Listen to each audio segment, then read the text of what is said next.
So today is a day where we are going to be looking at the vertical again, and within the obvious theme of falling and rising. Because when we talk about the vertical dimension of experience, one of the first and most fundamental aspects of experience, how we know it, how we interpret it, how we relate to it, is this sense of falling, going down, down, down, deeper, deeper, and rising up. And you can already see how much that's connected with rhythms, because, you know, at the end of each day, for most of us, except for those of us who do things opposite, but most of us, when the sun goes down, we also go down, and we put the baby down, and we hope everybody goes down, and we go down to sleep. And then as the sun rises up, our consciousness arises. We awaken again. And then at a certain stage, having awoken to being this body in this bed, in this hot menopausal sweat, in my case, one moves the body and clumsily makes her way to the toilet. Up! We rise. Still we rise. So that's the part of our fundamental circadian rhythm. The rhythm of waking and sleeping is already very much involved with the feeling of falling to sleep, and waking up. It's even in the words. So you see there's a rhythm to it. There's a pulse. Going out, coming in. Falling away, picking up again. Departing, good night, goodbye, Laila Tov, see you in the morning. It's a journey. And arriving. Of course, there's another rhythm which we're all sneakily aware of, which is lying down, our final time, lying down to die. Such a natural part of life. For all forms of life, that moment comes where we lie down, we come to peace. We come to rest, and they say, she is at peace now. Now she's at rest. Until we get born again, if we believe in reincarnation. But certainly it happened this time, we were born. There was an uprising on our birthday. All that excitement, all of that celebration. Everybody, when a baby's born, is yay, up, up, up, up, up. And when somebody dies, it's oh, sad, sad, sad, sad. Our body language even expresses it. Going down to earth, rising up to the light of consciousness. So there's also a rhythm there. It's so much part of our naturalness. The naturalness of this flow of going down and coming up. Even if you look at the flow of love, there's that moment when you look at someone and you just fall in love with them. Or when you look at a tree, or you look at yourself looking and you fall in love with consciousness. You fall in love with life, but it's a falling movement. It's like an incarnating movement. It's like you're diving into pure being, diving into the miracle. It's like, whoa, let me just disappear into this ocean of life. This beautiful falling in love. But there's also something where there is this elevation in love, this lift up your hearts. The arising of the heart, the lifting up of the heart, this wonder, this adoration aspect of love, this awesomeness, this, wow, he is beautiful. she is amazing. This tree is gorgeous. This sunset is stupendous, the uplifting of the heart. It goes both ways. In naturalness. And of course, with every upward movement, there's a downward blessing in response. And with every falling in love, there's an uprising movement in response. What goes down is already going up in reflection. What goes up is already raining down. I don't know if any of you have gone deep. I'm sure, absolutely sure that all of you have at some stage gone deeply into a place of surrender or prayer where you just offer up the issue, offer it up. Just give it to the light, give it to Jesus, give it to whoever. I can't do this. Thy will be done. You can take your root chakra and offer it totally up above the ID. But then it rains. Then the answer comes back again and you get your marching orders just given back again. Sure, the answer comes. Unfortunately, in religion, a lot of it has been involved with like asking for stuff, asking questions, but not listening for the answers. Not listening for that echo, that answer that comes back. Oh, universe, please help me out with this. Universe is never going to help me out with this. We don't notice that the answer is coming back in some unconditional, unexpected way. That we're being delivered exactly what we need when we ask for exactly what we need. Through the vertical. It's like when we throw things down into the earth. If you throw down an apple core into the earth, we think it's gone away, it's gone, it's finished, but no, maybe a few months after that, there's a little sprout coming out of the earth and an apple tree begins to grow. What goes down goes up. What we throw into the emptiness is still there, it's still alive, it's still waiting to take form again in some form. Nothing gets, there's no such place as elsewhere. It's all part of this circulation of up and down and up and down. So we know from meditation very deeply as meditators, this feeling of falling deeper and searching deeper inside ourselves. And it's a spatial movement we make downwards. And we go deep. Even the voice gets deeper. And it's another spatial movement when we lift up. This feeling of elevation. This almost feeling like there's this evolution happening. And we let ourselves be risen. This feeling of transcendence, refinement. And of course, this is the human form we're talking about because trees do exactly the opposite of what we do in the circulation. You know, we give trees our shit. They eat it and they give us their fruit. They shit fruit for us and we eat that and then we shit, and the whole thing is a circulation. The same with the oxygen and the flow with the trees. There's a perfect balance between the going up and going down. In fact, up and down is the same thing ultimately.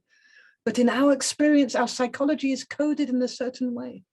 So that on one hand, we desperately want to relax, to fall through, to fall down, to incarnate, to be here in freedom.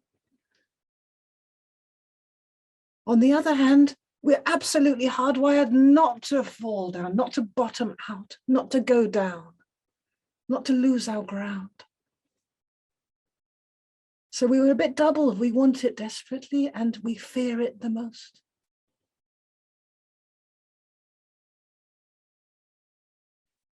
We all want to be able to move up and meet God.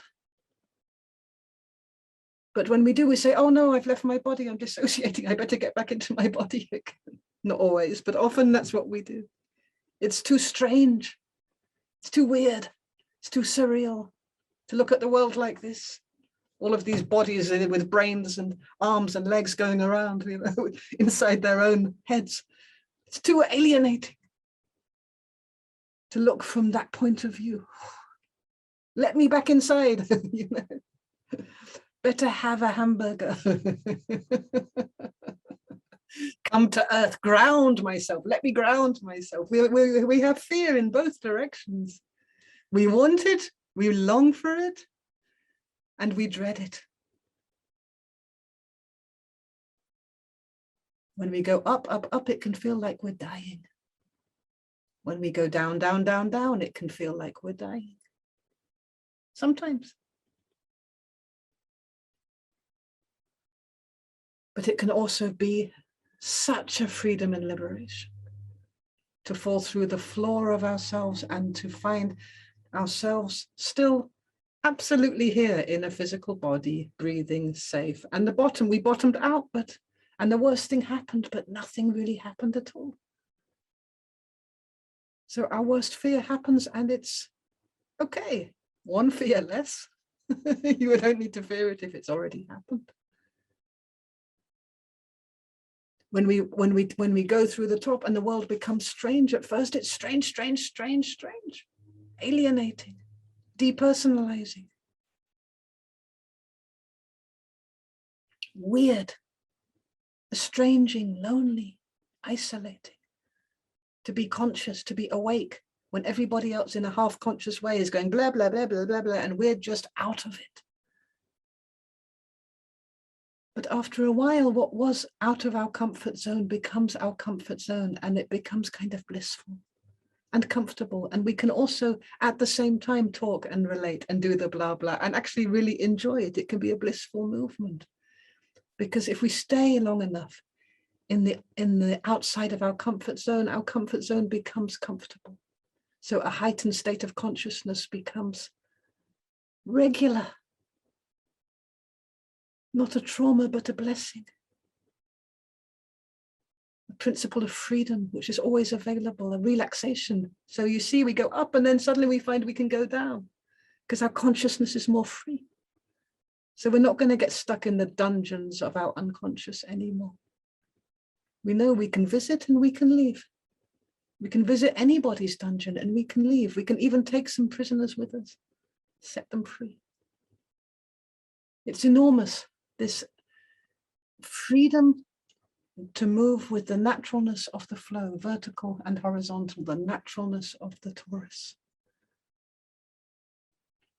So what we will meet in our practice, and what we partly met yesterday, was that we have certain areas of constriction, certain flaws in the vertical, where we stand inside ourselves and beneath which we never want to go. Certain platforms, which are as if the ground of our being or the ground of our existence, and they are kind of spatially reflected in the body. And these are the flaws that we don't want to fall through.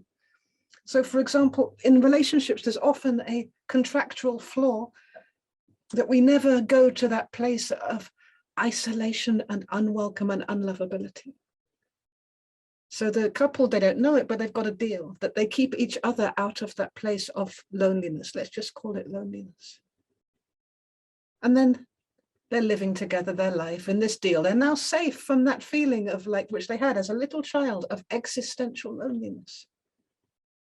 And they're keeping themselves very well out of it, and they're building a home where there is no going down to that basement of existential loneliness, no going beneath the floor.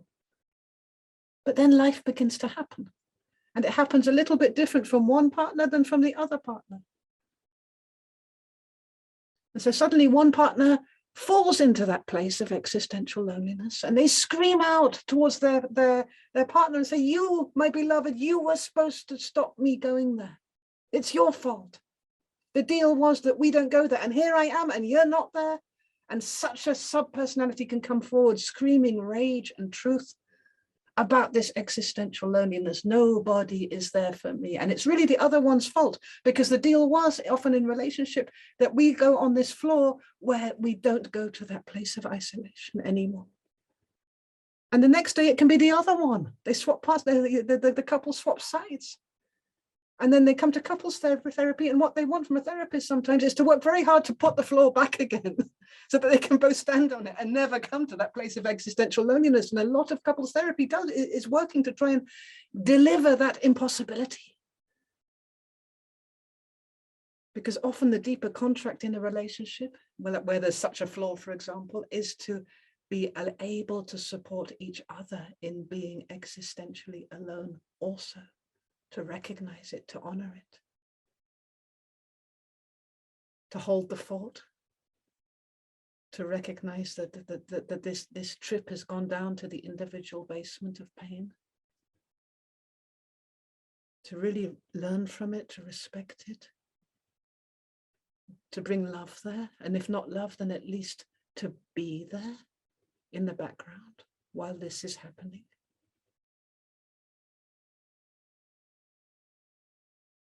So our consciousness makes a descent, and our consciousness makes an ascent. And the consciousness is, you could also see it as like a flow of sensation, blissful sensation. It's also the movement of orgasm, male and female, going up and with an answering effect. The uprising and the downpouring and the uprising. It's a circulation also between male and female aspects of ourselves, or male and female aspects of ourselves and of our partner. It's a circulation, the active and the receptive and the active, but still it's vertical. The uprising of bliss, the downpouring of another kind of bliss, which is heavier and settling and affirming, bringing a kind of blissful peace and rest, or the other way around.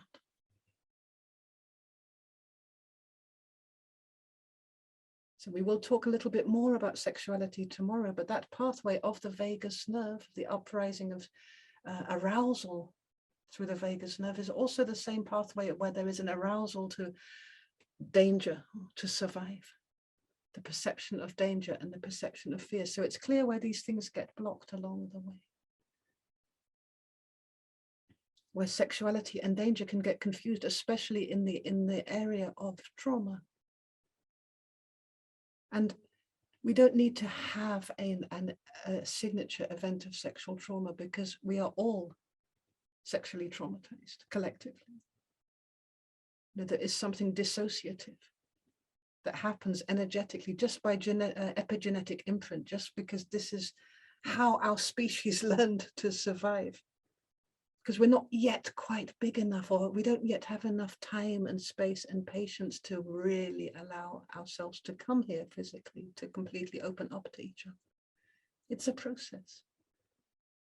Little by little, little steps, moments of bliss, moments of opening, moments of blend, moments of togetherness.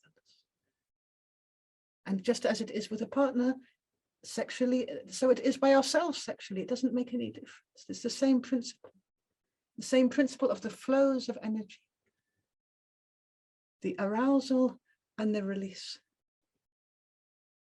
or the deepening and the release, releasing upwards, releasing downwards, both. But it's all about accumulation and release, this rhythm again. You can feel the rhythm, contraction and release. A building up of a charge and a release of the charge. It's how movement itself happens. So in our energetic formulation, now I'm going to share a slide to give a kind of very raw kind of graphic example of floors and ceilings within the vertical. And of course, it's not prescriptive. You must let yourself be completely attentive to how things are for you at any moment. Also, let yourself be free in the understanding that if you find a flaw in one position in one moment, that's one personality. We've got hundreds of personalities. In another moment, the flaw might be in a completely different position. There might be no flaw at all in the non-dual personality when we're being a spiritual teacher, or a therapist. Flawless. That's actually an expression. He is flawless, but you spell it different. Okay, I'm going to share this share the slide. Just 1 second.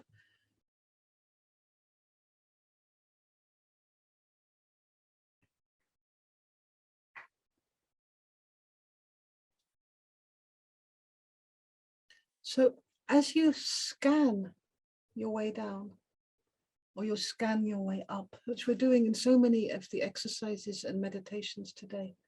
It could be you come to a break, you meet a ceiling or a floor. And this is very, very, very worthwhile. There's nothing wrong with having a floor. They're there to support us, literally. You know, our building has many floors, but they should never be prisons. And often they are. Often they are limitations of our consciousness, of where we are allowed to be and how we are allowed to be here. So what we've created here together is just a few of an indication of common places where we might find an energetic floor or ceiling. Ceiling is when you're going up and you hit your head and it's like, oh, there is no God, and the blue sky is a glass bowl. So it's a floor and a ceiling, obviously. So these are common energetic floors and ceilings that you might find in yourself or your clients. And not all of them at once. It's enough to work with just one at any moment, but it is very, very worthwhile to be aware of as people are scanning their body to see where they stop.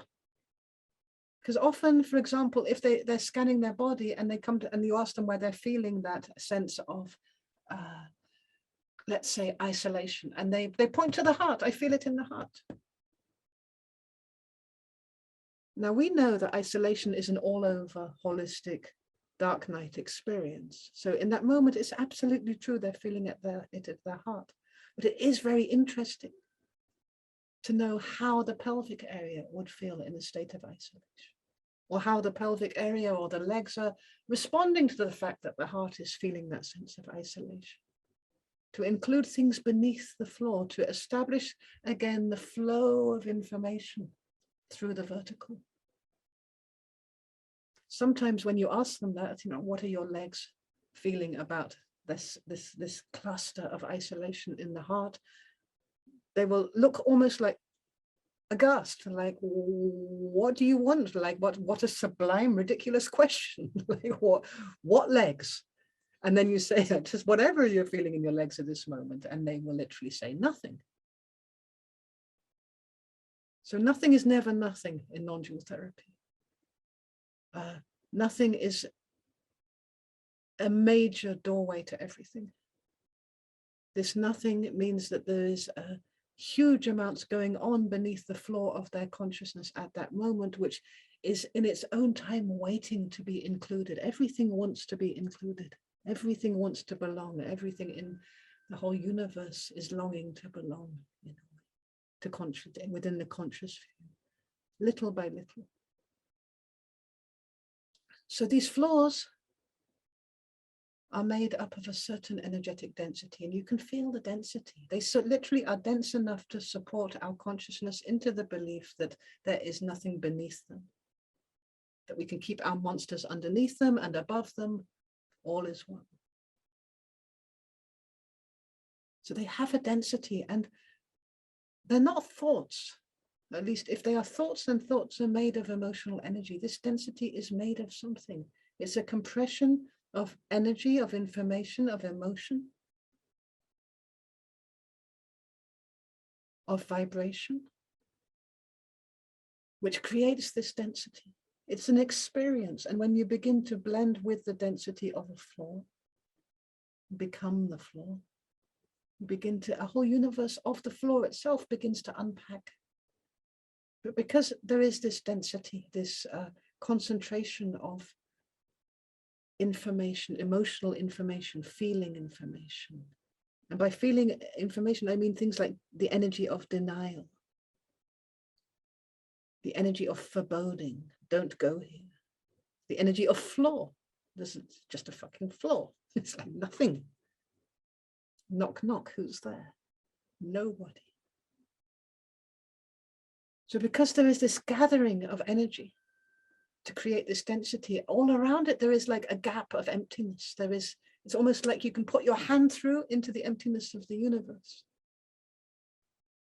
There's openings to, doorways to dissociation, but also doorways to total liberation, right there, depending on where you're coming from. because there's a rupture needed to create the density. So there will be emptiness above and beneath, void, sense of lack.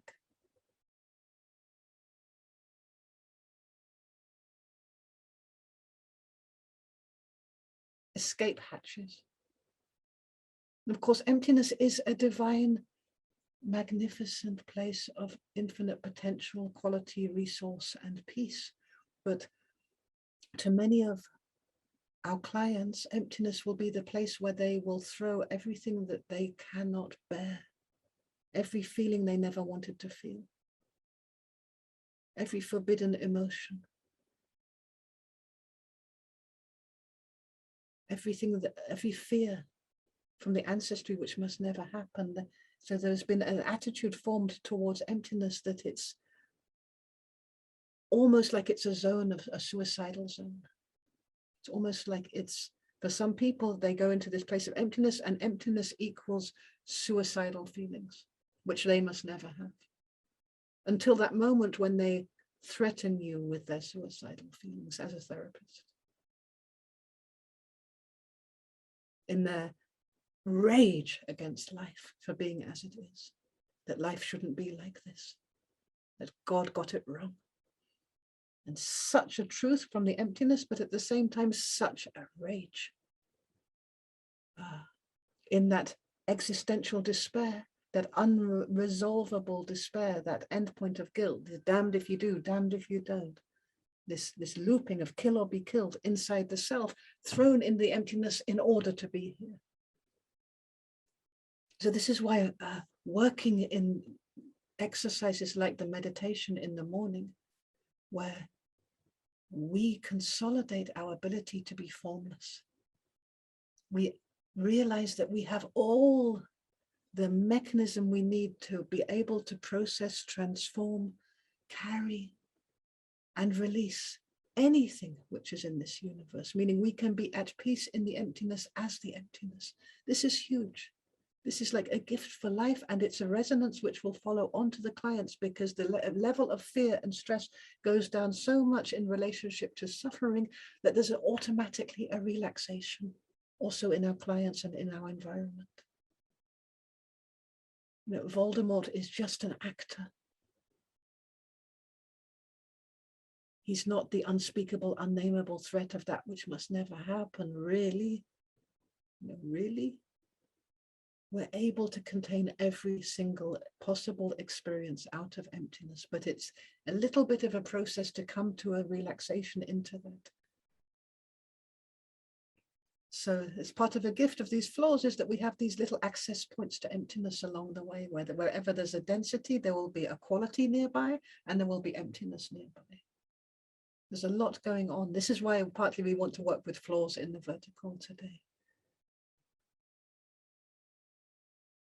So the floors, of course, are front and behind, and sometimes more at the front and less at the behind, but in some way or other, we will find it reflected. It's a whole body experience. Interestingly enough, less at the sides, because our consciousness doesn't guard our sides so much. So when you stroke the side of the body, or you bring comfort to the side of the body, something else quite beautiful is happening. There is a lot of potential there with the sides of the body. We're very much functioned in front and behind. So that whole area of the torso, from the armpits to down the sides of the waist to the sides to the hips, is quite a sensitive area. And in somatic experiencing, Peter Levine often talks about putting your hands there as a reassurance, and I can totally feel why, because there's a circulation of quality through the emptiness and into form that happens through the sides of the body. It's also quite blissful in a non-threatening, non-triggering way. In terms of sexuality, just relaxed and blissful.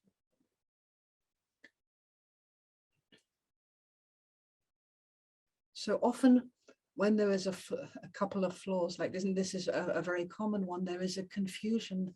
If there's not a free flow of energy, there's a confusion there in the center, like a confusion of the heart, or even the formation of a plate of the heart. The heart becomes obscure in a way. It can't process very well anymore.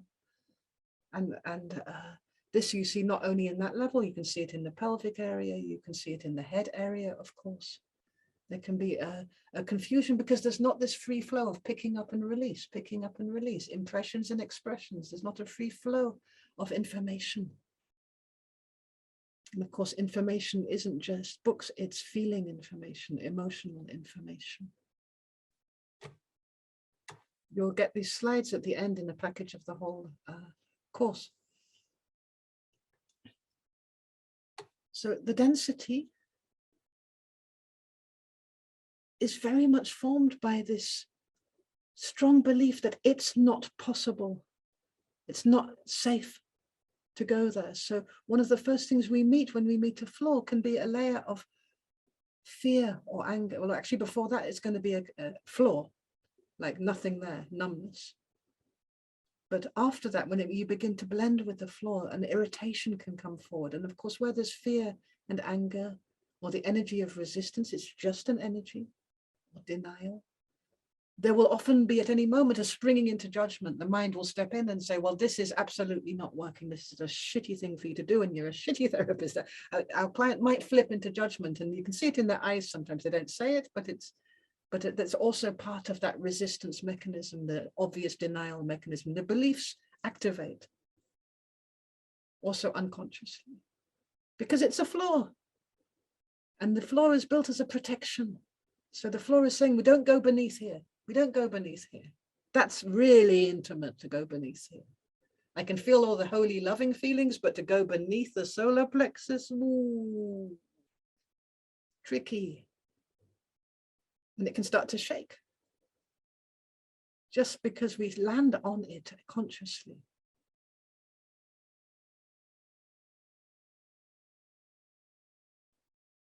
So the energies of resistance, the energy of denial, these are nothing other than energies like the energy of fear, like the energy of anger. They are vibrations of energy. The energy of denial. It's a particular unpleasant vibration of energy. The energy of resistance, sometimes it can show up as stubbornness. We're talking very reflexive levels, but nevertheless, this is just energetic forms, and we give it what happens is we give resistance and denial and the judgment of there's nothing there enormous authority. We give it enormous power through our beliefs. So we think that if we meet resistance, the whole universe is going to be disciplined and obey because we resist. It's very childish in a way. I am resisting unconditional love. Really? We're resisting unconditional love? We can't resist unconditional love, not a hope in hell. What we can do is make ourselves very small and hide behind a bubble of energetic objection. And the unconditional love will be there anyway. And it will include even our resistance and even the place where we're hiding. We don't control the universe. We don't control the qualities. We don't control life. I'm resisting life. No, you're not. You are life. The resistance itself is life. It's a lost cause. So and yet it does have an energetic frequency. It's got a kind of loud noise that we can hide behind. It's like going ba ba da ba da ba da ba da. So then we don't hear so good. So we can obstruct the flow, but we can't stop the flow ultimately. The other one, which is often there in this density, is this feeling of oppression. And that's interesting because it's got many branches, that feeling in the root chakra, for example, of being forced, being pushed into a certain position, being made to sit and eat until your plate is clean. There's obligation at the top half, but there's also this feeling of pressure on the root chakra, which makes a kind of ejection upwards. But anger's not possible, so there can be a backflip at a ceiling. You're squeezed out of the root. You have absolutely no right to exist. The energy, like toothpaste, goes upwards, but you cannot be angry. You cannot be natural. So it hits the solar plexus, bong. So what do? We kind of dissociate into the emptiness and create another form, which mummy likes, whatever that is, go figure. So the energy of boredom, anyone who's done the passion course knows about the energy of boredom, that this is a very important energetic contraction where our passion is literally condensed. All that we need to be, all that we long to do, all that squeezing the juice out of life, the celebration of the opportunity of being here, contracted into this energy, which we then call boredom. It shows up as inertia, like tamas in the Sanskrit gunas, inertia. And then there is the sense of danger, of course, the sense of threat, which comes with fear and anger, and the sense of fakeness, which we worked with yesterday. And that sense of fakeness is really when we're beginning to kind of create a whole form which will work in relationship to the world or the environment, to authorities, to other people, to our families. So around that floor, where we might cling to the floor, is the emptiness. And of course, emptiness is sublime, peaceful, and magnificent, omnipotent, and wonderful. Boundless, unconditional peace and possibility is there. But what can show up where there's a flaw is the sense of being lost, this feeling of lostness, very close to loneliness. But we could put a lot of words in here, by the way. We spoke about it this morning, about neglect and abandonment. But it's very much those emotions which are in the area of not there for me, the negation emotions. So being lost and the sense of loss, the sense of losing. So if you tune into the sense of losing, which is just the other side of being lost ourselves, there is often this falling movement, like the money is falling through our fingers, or we were holding something and we don't have it anymore and it's lost. And gravity means it's gone down. A sense of lack can show up. Now, when you're working with clients, any of this you can play with. You can really take time and space for this. The sense of lack, you can have them projected in front of them and take time with every little thing. You can take weeks, months, years with it if you need to. So the sense of lack comes up. So the sense of lack is not lacking. It's a fucking suffering. Very close to the area of poverty and hunger. Really a kind of physical despair in the sense of lack. If it was just lack, it would be empty. Fine, no problem. But this energy is hovering around the emptiness, pretending to be the emptiness. But there is no such thing as lack. There is the suffering of the sense of lack. It's like in the addiction category of craving. It's in the obsessive compulsive category of having to have it now, not being able to wait. Short-term gratification, because it's so unbearable. And such a despair around it, behind it, within it. And so no wonder there's a flaw there. We don't want to feel this. We want to stand firm without be able to bash our feet, to be confident, to keep up an appearance.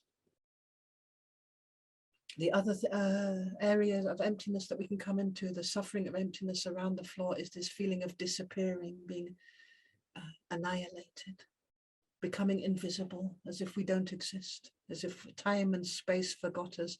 For many women, we meet the archetype of crazy bag lady, the 60-year-old with the trolley, who's has no income, who's getting stuff from garbage. Everybody ignores her, she's invisible. Same for the homeless person, male, same.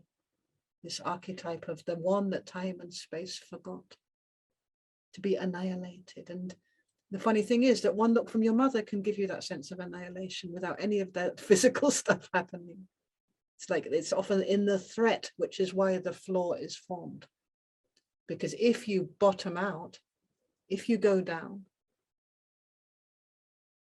if you fall from grace, this is one of the formless threats which we fear will become us, will happen to us. beyond. And if we're religious, of course, or Irish, we might believe we actually go to hell, or take a lot of ayahuasca. Also, that can bring us to the hell zones, the experience of hell, which is another way to experience our worst nightmares formlessly when we go down. Just because we pushed it down, it's the only reason it's down. The sense of falling is in the emptiness, the fear of falling, the fear of heights. And the sense of being floating away, being unanchored, drifting. And all of the other formless fears as well can be lingering there in like mists of horror as between us and the actual emptiness, which is our number one source of power, strength, quality, and everything else. So these flaws are very important. Very, very, very, very good reason we have to want to be able to be free, to have the circulation. So little by little, what's not needed in these flaws can go into the bagel of transformation and can find peace within the whole, because everything belongs somewhere. Everything had its context. Everything has its place. It's just that this is a condensed restriction and limitation on our possibilities to be here. So where there's a flaw, consciousness, which is very much connected with mind and beliefs, and the construction of identities, which is the formation of a personality, which is a whole energetic configuration. Wherever there's a flaw, we can have a whole human experience where we're standing on that flaw. So here we've got Freda here. She's standing on the floor of the solar plexus. Her bottom is literally on the solar plexus, on the diaphragm. And when she breathes, because oxygen carries consciousness, she breathes down there. She doesn't breathe down into the belly. She's living from the floor of the solar plexus. Now, Freda in this moment is not the big Freda, the soulful Freda. This is Freda when she goes to a social event, for example. So when she's at a social event, she's got a completely different vertical configuration from when she's at home relaxed. So each subpart that can show up will be a little bit different in where the floors and ceilings show up, where they appear. And again, there's nothing wrong with floors and ceilings. They're also epigenetic. It's part of our collective evolution. All we're looking for, because it's very worthwhile and pleasant, is the freedom to move through them, within them, to explore them. There is no judgment in having floors and ceilings. Here's another one. So we've got Freda above and we've got Freda below. So Freda below, now she's going out on a date and something sexual could happen. In fact, something sexual is happening.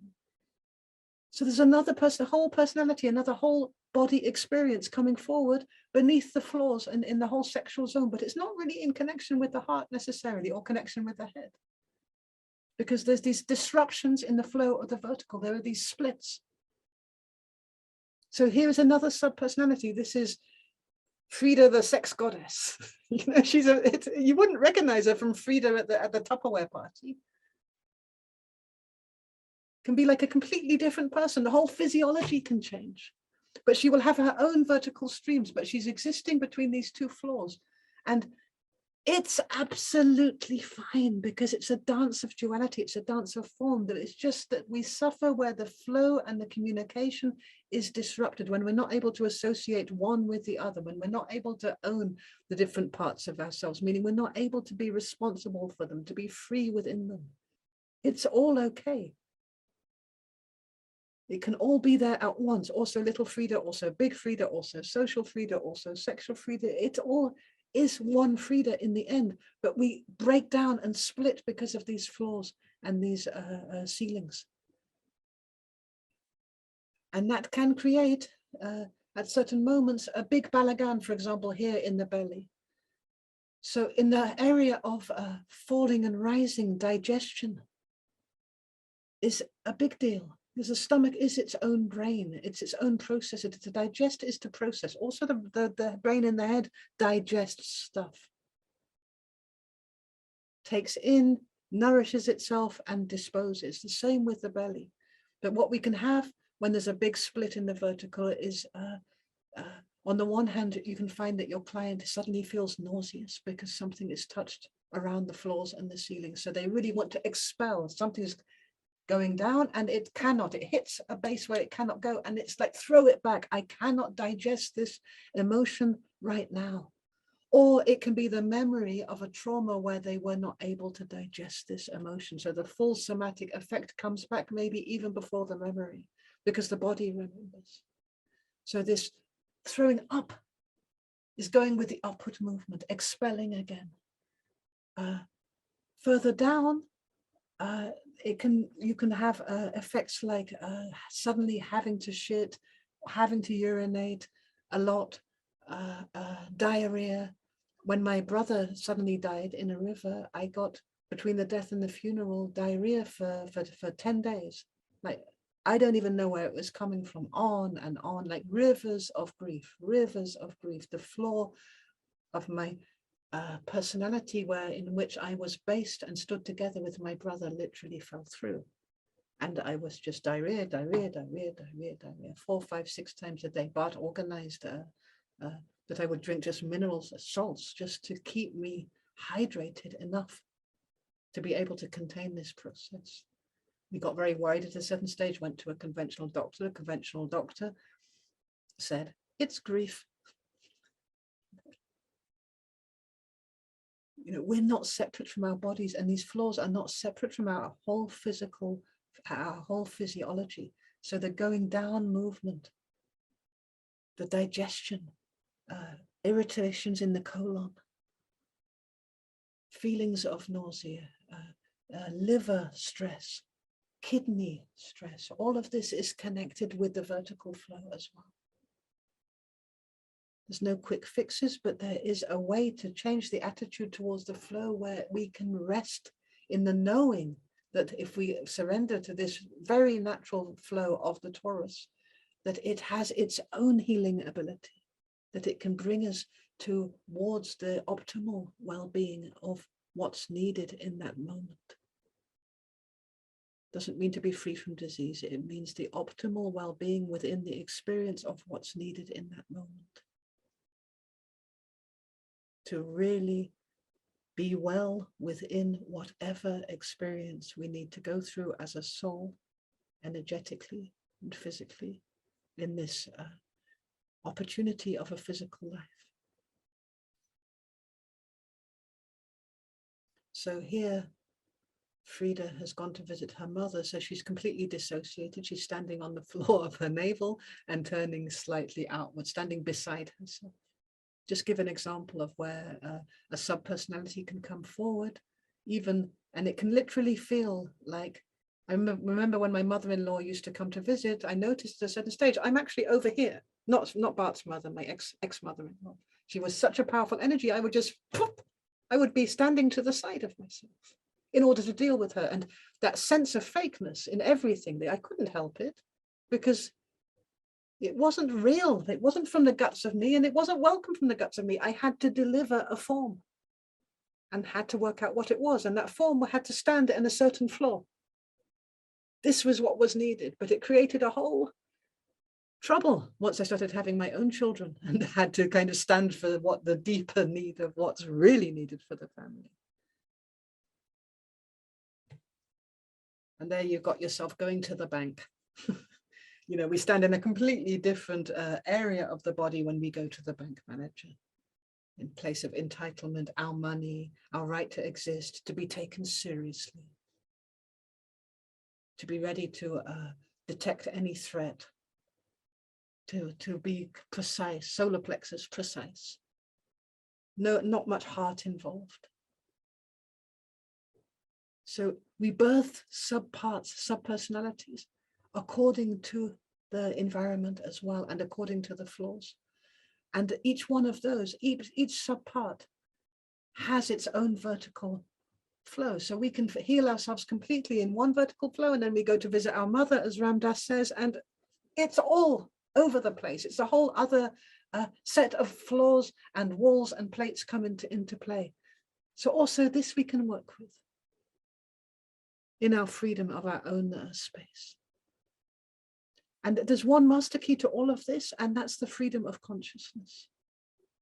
The freedom of consciousness to find itself again as one with the non-dual empty source of all of us. This is all it is, because every single thing here is just a form. When we can easily move in and we can easily move out, we can easily rise up and we can easily receive the rain down, and we can easily go down, knowing that we will rise up. Knowing that consciousness is always free, that we are this consciousness, we're more than the consciousness, but this consciousness is already outside of the limitations of any kind of personality. That the personality is here to serve the consciousness, not in order to trap the consciousness. This can make all the difference. It turns life, even when life is difficult, it turns it a little bit into a dance of discovery. And when it's wonderful, it makes it a little bit more wonderful and easier to share it. It decreases the fear of loss a little bit. Letting this fear of loss refine into a place where it's part of the flow of beauty, the flow of joy. And what's lost, something else is always found. And whatever is lost is also found again at a more essential level, as a refinement that happens when we can let things move.